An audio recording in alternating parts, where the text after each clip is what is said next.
আলাইকুম ওয়া রাহমাতুল্লাহি ওয়া বারাকাতুহু। ইন্নাল হামদালিল্লাহ ওয়াস সালাতু ওয়াস সালামু আলা রাসূলিল্লাহ। আম্মা বা'দ, ফাউযু বিল্লাহি মিনাশ শাইতানির রাজীম। বিসমিল্লাহির রাহমানির রাহিম। শাহরু রমাদান আল্লাযী উনজিলা ফীহিল কুরআন হুদাল লিন-নাস ওয়া বায়িনাতিন মিনাল হুদা ওয়াল ফুরকান। সাদাকাল্লাহুল আযীম। দূরের কাছের দেশের ও প্রবাসের যারা যেখান থেকে যুক্ত হয়েছেন আরটিভির নিয়মিত আয়োজন প্রাণ নিবেদিত প্রশ্ন করুন অনুষ্ঠানে আপনাদের অন্তরের অন্তঃস্থল থেকে আন্তরিক মোবারকবাদ জানাচ্ছি। আমি আব্দুল লতিফ সোহাগ গাজী।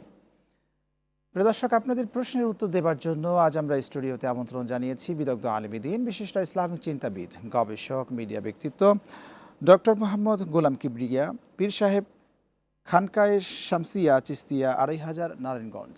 আসসালামু আলাইকুম ওয়া রাহমাতুল্লাহ। ওয়ালাইকুম আসসালাম ওয়া রাহমাতুল্লাহি ওয়া বারাকাতুহু।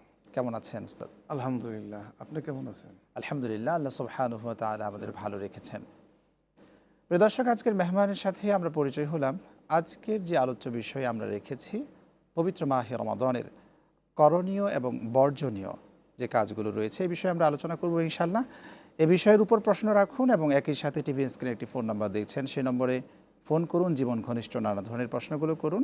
আমরা কোরআন সুন্নাহ এবং বিজ্ঞান ভিত্তিক আপনাদের প্রশ্নের উত্তর দেবার চেষ্টা করব ইনশাআল্লাহ। জি আলহামদুলিল্লাহ, আজকের দ্বিতীয় রমাদান, রব্বে কারিম আমাদেরকে দ্বিতীয় রমাদানে এই চমৎকার আয়োজনে অংশগ্রহণ করার তৌফিক দিয়েছেন, শুকরিয়া আদায় করছি আলহামদুলিল্লাহ। আজকের যে বিষয়টি আমরা রেখেছি পবিত্র মাহে রমাদানে যে সমস্ত করণীয় কাজসমূহ রয়েছে এ বিষয়ের উপর আলোচনা করব এবং বর্জনীয় বিষয় যে সমস্ত কাজগুলো থেকে আমাদের বিরত থাকা উচিত। আপনার থেকে প্রথমেই জানতে চাই রমাদানের আমাদের করণীয় কাজসমূহ কি কি? ধন্যবাদ। প্রথমেই আমি একটু ভূমিকা স্বরূপ বলছি যে রমজান মাসটা কি। আল্লাহ রাব্বুল আলামিন বলেছেন, ফামান শাহিদা মিনকুমুশ শাহরা ফালিয়াসুম। তোমাদের মধ্য থেকে যে ব্যক্তি রমজান মাস পাবে সে যেন রোজা রাখে। ফালিয়াসুমহু, এটা আমরের সিগা, আদেশ, ফরজ। এরপরে আল্লাহ রাব্বুল আলামিন বলেছেন, কুতিবা আলাইকুমুস সিয়াম কামা কুতিবা আলাল্লাযিনা মিন ক্বাবলিকুম লাআল্লাকুম তাত্তাকুন। তোমাদের উপর রোজা ফরজ করা হয়েছে যেমন পূর্ববর্তী নবী রাসূলদের উপরে রোজা ফরজ করা হয়েছিল। উদ্দেশ্য কি ছিল? লাআল্লাকুম তাত্তাকুন, যাতে করে তোমরা তাকওয়া অর্জন করতে পারো। তাকওয়াটা কি জিনিস? আল ইজতিনাব আন আওয়ামিরিল্লাহ আল ইমতিসাল আন আওয়ামিরিল্লাহ ওয়াল ইজতিনাব আনিন নাওয়াহি। আল্লাহর সমস্ত আদেশগুলো বাস্তবায়ন করব, নিষেধগুলো থেকে আমরা দূরে থাকবো, এর নাম হচ্ছে তাকওয়া। এই তাকওয়াটা অর্জন করা হচ্ছে আমাদের সিয়াম সাধনার মেইন টার্গেট। এই রমজান মাস পুরাটাই হচ্ছে আমাদের প্রশিক্ষণের জন্য। তাহলে রমজান মাসে আমাদের কি কি জিনিস করণীয়? এক নম্বর করণীয় তো আল্লাহ রাব্বুল আলামিন নিজেই বলেছেন, ফামান শাহিদা মিনকুমুশ শাহরা ফালিয়াসুমহু, যে ব্যক্তি রমজান মাস পাবে সে যেন রোজা রাখে। এরপরে আল্লাহ রাব্বুল আলামিন বলেন, কুতিবা আলাই, মানে আল্লাহ রাব্বুল আলামিন কিতাবুন আনজালনাহু ইলাইক, আমি তোমার উপরে কিতাব নাজিল করেছি মানুষকে অন্ধকার থেকে আলোর পথে পথ দেখানোর জন্য, নিয়ে আসার জন্য।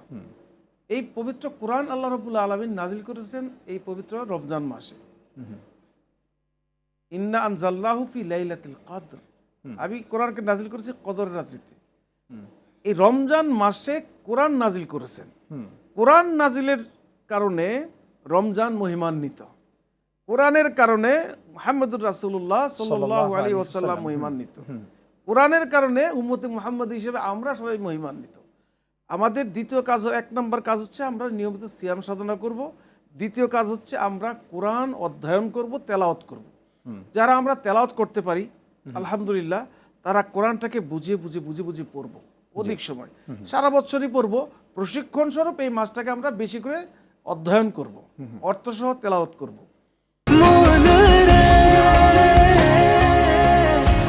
এইভাবে ভরপুর বেঁচে থাকাটাই জীবন, আর জীবনের স্বাদের অনিবার্য সঙ্গী প্রাণ। 3 নম্বর কাজ হচ্ছে যারা আমরা কোরআন তেলাওয়াত করতে পারি না তারা কোরআনটা প্রশিক্ষণ নিব, কোরআনটা শিক্ষা করে নিব। মিনিমাম কতটুকু কোরআন জানা আপনার উপর ফরজ, সর্বনিম্ন নামাজটা আদায় হবে এই পরিমাণ কোরআন জানাটা প্রত্যেকটা মুসলমানের উপরে ফরজ। সবাই কিন্তু মুফাসসির কোরআন হওয়া জরুরি না, সবাই আপনার ভালো মানের আলেম হওয়া জরুরি না, কিন্তু সাধারণ কোরআন তেলাওয়াত সবার জানাটা ফরজ।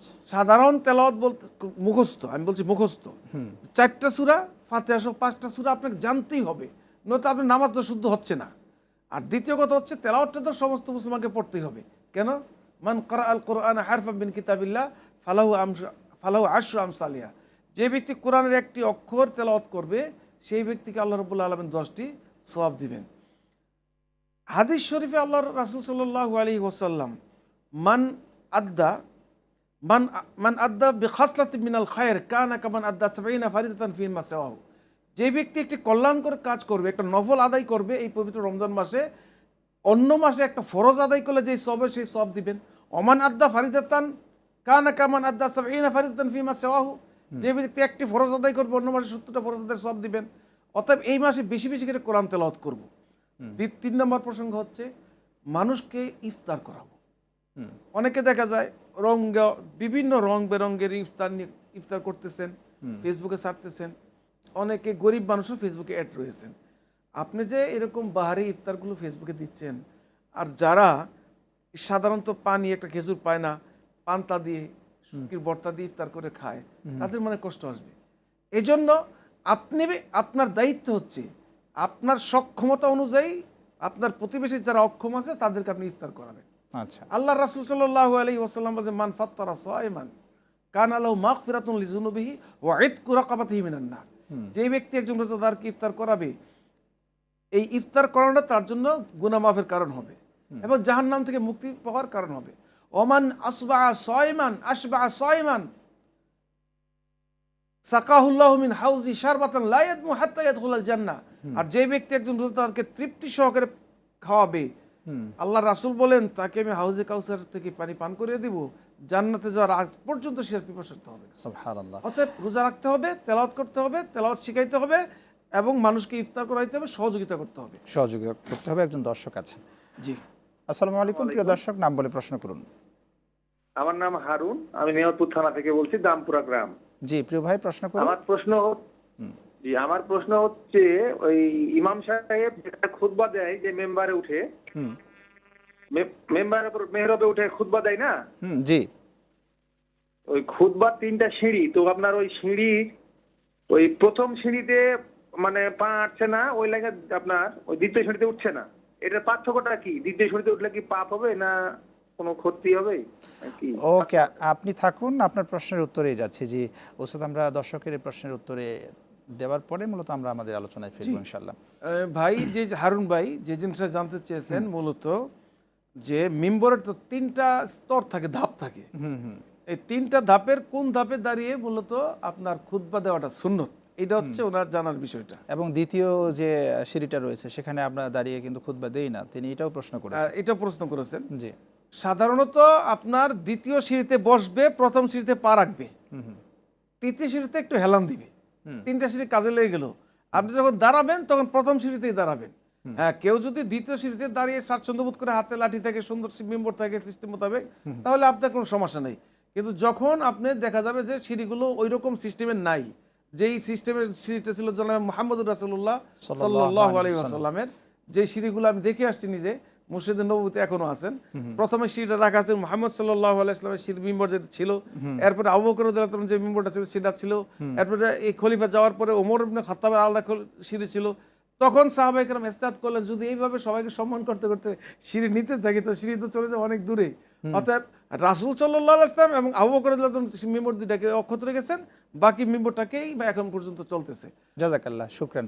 আমরা উত্তর পেয়েছি, এই আলোচনায় ফিরবো একটা বিরতি নিয়ে ইনশাআল্লাহ। প্রিয় দর্শক, আপনারা দেখছেন আরটিভির নিয়মিত আয়োজন প্রাণ নিবেদিত প্রশ্ন করুন অনুষ্ঠান। সময় হলো বিরতি নেবার, আমাদের সঙ্গেই থাকুন, ফিরছে একটু পরে ইনশাআল্লাহ।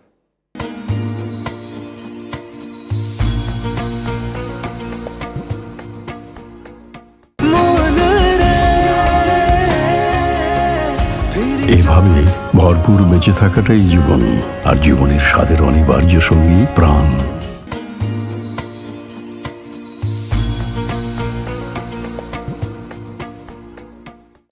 প্রিয় দর্শক, বিরতির পর ফিরে এলাম আপনাদের প্রিয় অনুষ্ঠানে। আপনারা দেখছেন আরটিভির নিয়মিত আয়োজন প্রাণ নিবেদিত প্রশ্ন করুন অনুষ্ঠান। আজকের অনুষ্ঠানে আমরা আলোচনায় আছি রমাদানের করণীয় ও বর্জনীয় কাজসমূহ নিয়ে। আপনাদের প্রশ্নের উত্তর দিচ্ছেন ডক্টর মোহাম্মদ গোলাম কিবরিয়া। যে উস্তাদ, যে আলোচনায় আমরা ছিলাম, যে রমাদানের করণীয় কাজসমূহ সম্পর্কে আপনি আলোচনায় ছিলেন, রমাদানের বর্জনীয় কাজগুলো কি কি, যে কাজগুলো আমাদেরকে বর্জন করতে হয় রমাদানে? জি, অনেক ধন্যবাদ। যে রমজানের করণীয় বিষয়গুলো আমরা যতটুকু আলোচনা করেছি তাদের হলোই, এরপরে আরও কিছু বাকি আছে যেগুলো সময় সুযোগ মতো বলে দেব। রমজান মাসে বর্জন করতে হবে যে জিনিসগুলো, সবচেয়ে গুরুত্বপূর্ণ বিষয় হচ্ছে এটা। আল্লাহ রাসূল সাল্লাল্লাহু আলাইহি ওয়াসাল্লাম বলেছেন, মান লাম ইয়াদা কওলা যুরি ওয়াল আমালা বিহি ফালাইসা লিল্লাহি হাজাতুন ফি ইয়াদা তাআমাহু ওয়া শারাবাহু। সারাবাহু। যেই ব্যক্তি রমজান মাসে মিথ্যা কথা ছাড়লো না, মিথ্যাঘাত ছাড়লো না, আল্লাহ রাব্বুল আলামিনের কোনো দায়িত্ব নেই যে তার সে খায় নাই, পান করে নাই, আমার জন্য রোজা রেখেছে, এই জন্য প্রতিদান দিতে হবে। অর্থাৎ যদি মিথ্যা কথা, মিথ্যা কাজ না ছাড়ে, ওই ব্যক্তি রোজার কোনো প্রতিদান পাওয়ার আশা করতে পারে না। অর্থাৎ আমি যদি বলি বিষয়টা এইভাবে, যে রোজাটা দুই ভাগে যদি বিভক্ত করি, একটা হচ্ছে জীবিত রোজা, আরেকটা হচ্ছে মৃত রোজা বা রোজার লাশ। তো জীবিত রোজা কি?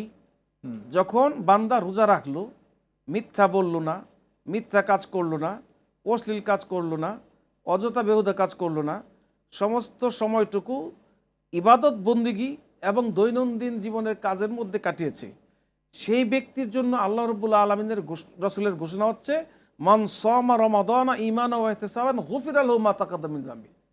যে ব্যক্তি ঈমানের সাথে সবরের সাথে রোজা রাখবে, তার জিন্দেগির সমস্ত গুনাহগুলো আল্লাহ রাব্বুল আলামিন মাফ করে দিবেন। সুবহানাল্লাহ। আর যদি সেই ব্যক্তিটা রোজা রেখে মিথ্যা বললো, মিথ্যা কথা বললো, মিথ্যা আচরণ করলো, সবকিছু করলো, তাহলে এই ব্যক্তি কোনো পুরস্কার পাবেন না। তাহলে যেই রোজাটা হচ্ছে জীবিত, সেই রোজাটার মধ্যে কোনো প্রকার অশ্লীলতা থাকবে না, কোনো প্রকার অশালীন কাজ থাকবে না, ইসলাম বিরোধী কাজ থাকবে না। এই রোজা আপনাকে জাহান্নাম থেকে মুক্তি দিবে। আর যদি ওই রোজা রাখার সত্ত্বে আপনি মিথ্যা বলেন, ধোঁকা দেন, প্রতারণা করেন, তাহলে ওই রোজার হচ্ছে মৃত রোজার লাশ। এখানে আরেকটা জিনিস, শাহ ওলিউল্লাহ মুহাদ্দিস দেওয়ালিবি রহমতুল্লাহ আলাইহি তার আল কাউলুল জাবিল কিতাবের মধ্যে লিখেছেন, মানুষের আত্মাকে নাপাক করে দুই ধরনের স্বভাব, একটা হচ্ছে কুকুরের স্বভাব, আর একটা হচ্ছে শয়তানের স্বভাব। কুকুরের স্বভাব হচ্ছে কাম, ক্রোধ, লোভ, হিংসা ইত্যাদি, আর শয়তানের স্বভাব হচ্ছে মিথ্যা, ধোঁকা, প্রতারণা, প্রবঞ্চনা, অহংকার, গীবত, সমাজে বিশৃঙ্খলা সৃষ্টি করা ইত্যাদি। যেই ব্যক্তির মধ্যে কুকুর এবং শয়তানের স্বভাব থাকবে, এই ব্যক্তির রোজা রাখতে পারবে, আদায় হবে, কিন্তু এই ব্যক্তির রোজা এই ব্যক্তিকে নাজাতের কোনো উসিলা হবে বলে হবে না। রোজা তাকে পরিবর্তন করতে পারবে না। রোজা তো তাকওয়ার জন্য এসছে। এই তাকওয়াটা মূলত হচ্ছে আমাদের আল্লাহ সচেতনতা। কিছুক্ষণ আগে যেটা বললেন যে অন্যায় কাজগুলো থেকে আমাদেরকে বিরত থাকতে হবে এবং কোরআন অনুযায়ী আমাদের জীবন পরিচালনা করতে হবে। উস্তাদ, মিথ্যা কথা যদি বললে আমাদের রোজা না হয়, আজকের সমাজে তো মিথ্যার ছয় লাভ, তাহলে মিথ্যা থেকে মানুষ বেঁচে থাকতে পারবে কি ধরনের প্র্যাকটিস তার মধ্যে থাকলে? একটা মাত্র ঔষধ আছে, যে ওষুধটা সেবন করলে মানুষ মিথ্যা সহ সমস্ত প্রকার গুনাহ থেকে বেঁচে থাকতে পারবে, সেটা হচ্ছে আল্লাহর ভয়।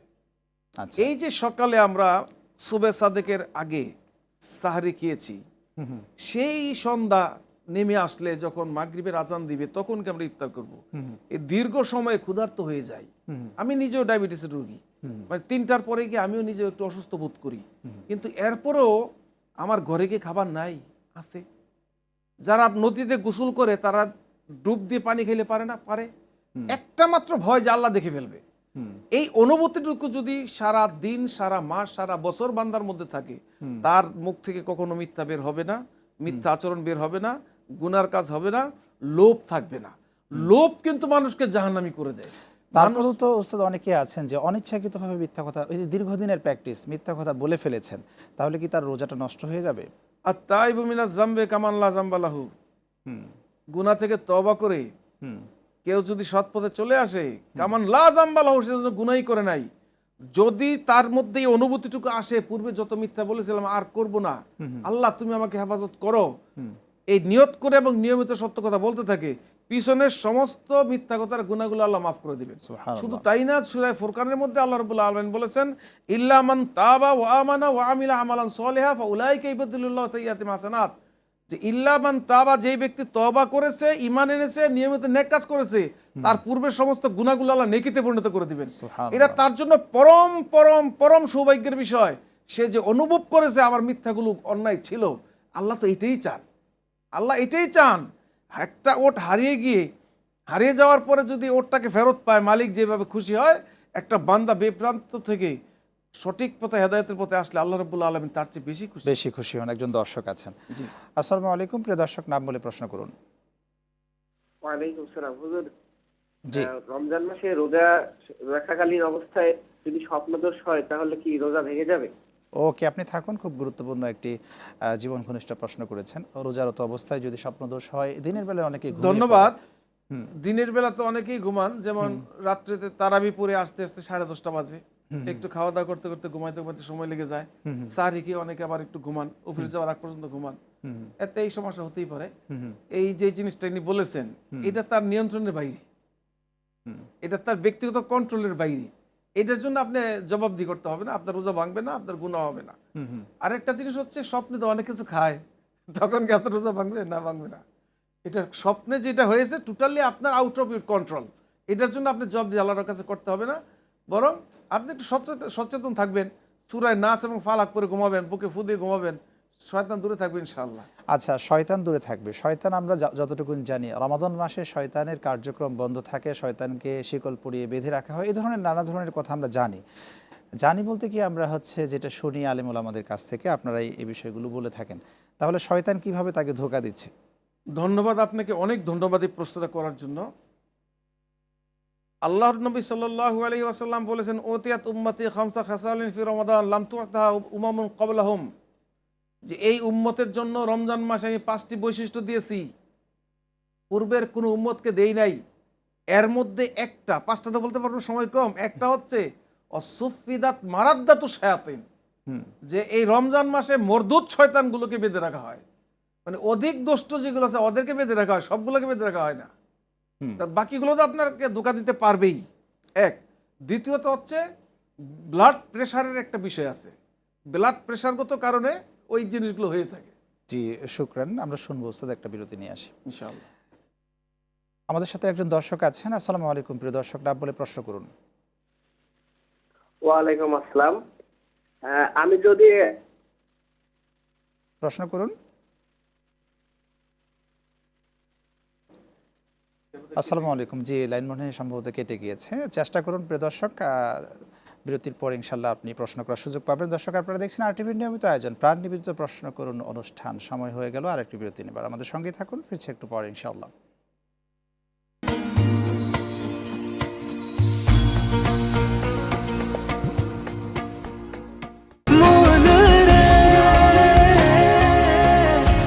এভাবে ভরপুর বেঁচে থাকাটাই জীবন, আর জীবনের স্বাদের অনিবার্য সঙ্গী প্রাণ।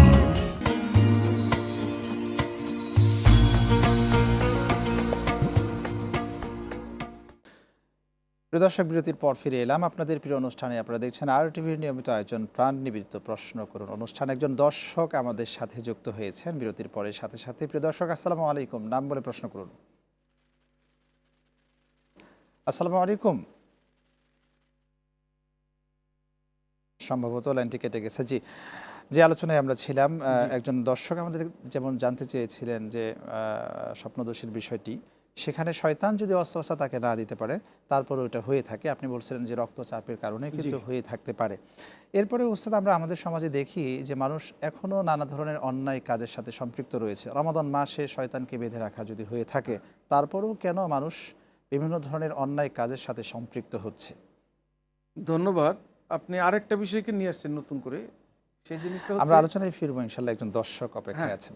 জি, আসসালামু আলাইকুম। প্রিয় দর্শক, নাম বলে প্রশ্ন করুন। ওয়ালাইকুম আসসালাম। আমার নাম হচ্ছে আশিক ইকবাল। জি, আশিক ভাই, প্রশ্ন করুন। তো আমি জানতে চাচ্ছি যে ফরজ গোসল না করে সেহরি খাওয়া যাবে কিনা, এটা কি সঠিক হবে? ওকে, আপনি থাকুন আমাদের সাথে। আরো একজন দর্শক যুক্ত হয়েছেন। আসসালামু আলাইকুম। নাম বলে প্রশ্ন করুন। মোহাম্মদ রাহাতুল ইসলাম। আসসালামু আলাইকুম। প্রশ্ন করুন। ওয়ালাইকুম সালাম। জি, আমার প্রশ্নটি হচ্ছে যে রমজান মাসের কিছু বিশেষ আমলের কথা যদি বলতেন। ওকে, আপনি থাকুন আমাদের সাথে। আমরা দুটি প্রশ্নের উত্তরে যাব, আমাদের হাতে সময় খুব কম আছে। প্রথম প্রশ্ন যেটা করেছেন যে স্বপ্ন, ফরজ গোসল না করে যদি সেহরি খায়, সেক্ষেত্রে সেই রোজা হবে কিনা? আপনার প্রশ্নটা খুবই প্রাসঙ্গিক, যে আপনি সময় এতটুকু রয়েছে যে আপনি যদি গোসল করে সেহরি খেতে যান, সেহরির সময়টা আপনি হারিয়ে ফেলবেন। এই ক্ষেত্রে আপনি আগে সেহরি খান, ভালো করে কুলি করে নেবেন, অজু করে নেবেন, সেহরি খাবেন।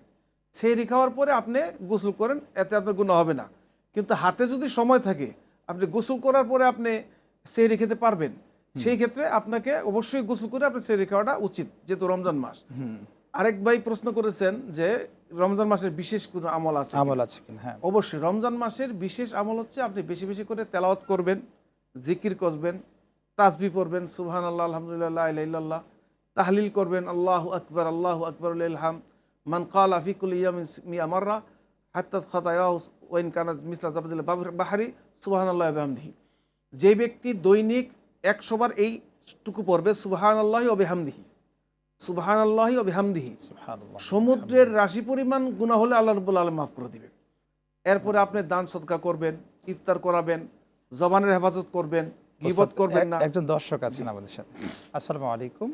আসসালামু আলাইকুম, প্রিয় দর্শক, নাম বলে প্রশ্ন করুন। ওয়ালাইকুম আসসালাম হুজুর, আমি রবিউল বলছি। জি হুজুর, জি। রমজান মাসে সিয়াম সাধনা করলে জীবনের সমস্ত গুনাহ মাফ হয়ে যায়, ঠিক আছে, কিন্তু সারা জীবন যে ঘুষ খেয়েছে সেটা ফেরত দিতে হবে না কি না হবে না, এই ব্যাপারে কোনো উল্লেখ করা হয় না। সেটা কি ওকে মাফ? ওকে, আপনি থাকুন আমাদের সাথে, আপনার প্রশ্নের উত্তরেই যাচ্ছি খুব সংক্ষেপে। অনেক ধন্যবাদ আপনাকে, আপনি এত সাহসী একটা প্রশ্ন করেছেন। মা তাকাদ্দামা মিন জামবি, সমস্ত গুনাহ মাফ হবে। যেই গুনাহগুলো আল্লাহর সাথে সংশ্লিষ্ট, হাক্কুল্লাহ, বান্দার হক সংশ্লিষ্ট কোনো গুনাহ মাফ হবে না। বোনের সম্পদ আটকে রেখেছেন সেটা মাফ হবে না, স্ত্রীর দেনমোহর পরিশোধ করেন সেটা মাফ হবে না, আপনি চেয়ারে বসে চেয়ারকে প্রভাবিত করে যে সমস্ত টাকা পয়সা মেরে খেয়েছেন সেটা মাফ হবে না। অতএব এগুলো থেকে সতর্ক থাকতে হবে। চাকরি থাকা অবস্থায় যদি আপনি বুঝে থাকেন যে হ্যাঁ আমার এই কাজটুকু ভুল হয়েছে, আর ওই চাকরির বাকি জীবন যদি আপনি ঘুষ না নিয়ে হালালভাবে সার্ভিস দিয়ে যান, আল্লাহর কাছে আশা করতে পারেন যে আপনি ক্ষমা পাবেন। ক্ষমা পাবেন। আরেকজন দর্শক আছেন ওস্তাদ। আসসালামু আলাইকুম, নাম বলে প্রশ্ন করুন। লাইনটি কেটে গেছে। হ্যাঁ জি, যে আলোচনায় আমরা ছিলাম যে ঘুষ সুদ। যে- না, ঘুষের বিষয়টা তো আলোচনা যেটা করলাম যেটা তো হলো। আরেকটা প্রস্তাব আপনি করেছিলেন যে রমজান মাসে মানে শয়তানের কাজগুলো চলে কিভাবে। জি মনে রাখবেন শয়তান কিন্তু দুই প্রকার। আল্লাহ রাব্বুল আলামিন বলেছেন জিন জাতীয় শয়তান আর একটা হলো মানব মানব শয়তান। শয়তান। আল্লাযী ইউওয়াসবিসু ফি সুদুরিন নাস মিনাল জিন্নাতি ওয়ান নাস। জি রমজান মাসে শয়তানকে বাধা হয়, জিন জাতীয় শয়তানকে বাধা হয়, বাছাইকৃত শয়তানদেরকে, সবাইকে বাধে না। আর মানবরূপী শয়তান যারা আছেন তাদেরকে কাউকে তো বাধা হয় না, অর্থাৎ তারা শয়তানে চালিয়েই যান। দ্বিতীয় প্রসঙ্গটা হচ্ছে কোরআন আরেকটা আয়াত আছে, ওয়াকাযালিকা জাআলনা লিকুল্লি নাবিয়্যিন আদুওয়ান শায়াতিনাল ইনসি ওয়াল জিন্নি। এবং কোনো নবী নাই যাকে আমি দুই ধরনের শয়তানের মুখোমুখি করি নাই, একটা হচ্ছে জিন জাতীয় শয়তান, একটা মানব জাতীয় শয়তান। আল্লাহ রাব্বুল আলামিন আমাদেরকে এই শয়তানের ওয়াসওয়াসা থেকে হেফাজত করুন। আল্লাহুম্মা আমিন। আল্লাহুম্মা আমিন। অসংখ্য ধন্যবাদ আপনাকে। জাযাকাল্লাহু খায়র। প্রিয় দর্শক, আপনারা দেখলেন আর টিভির নিয়মিত আয়োজন প্রাণ নিবেদিত প্রশ্ন করুন অনুষ্ঠান আজ এ পর্যন্ত। আগামী পর্ব দেখার আমন্ত্রণ জানিয়ে বিদায় নিচ্ছি। রব্বে কারিম আমাদের ভালো রাখুন, সুস্থ রাখুন, রাখুন নিরাপদে। আল্লাহ হাফেজ। আসসালামু আলাইকুম ওয়া রাহমাতুল্লাহি ওয়া বারাকাতুহু।